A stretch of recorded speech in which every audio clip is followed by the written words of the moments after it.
pag-iipon, madalas talagang nagpo-procrastinate tayo or nagde-delay. Kaya importante, simulan agad natin kahit na maliit lang yung halaga na kaya natin. Mag-sample tayo dito si Mr. Save Early na nag-start at the age of 30 na 3,000 per month ang kanyang iniipon. 7 years to pay, halimbawa sa Kaiser na 252,000 ang total na nahulog niya. And then, pag edad niya ng 65, meron siyang 2.4 million na projected fund. I-compare natin kay Mr. Wait Longer na 45 years old nag-start, nag-delay ng 15 years. And nag-start siya 6,000 per month. Doble yung hinulog niya compare kay Mr. Save Early. And 504,000 ang total na na-invest niya. At the age of 65, may 1.1 million siyang projected fund.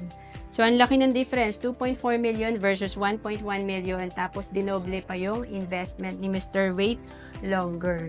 Kaya kung gusto mo na mag-start mag-invest, pwede ka sa Kaiser kasi dito tatlo na yung meron ka. Meron kang healthcare, life insurance, at investment. To know more about Kaiser, message mo na ako sa FB, Roan Celis Capistrano.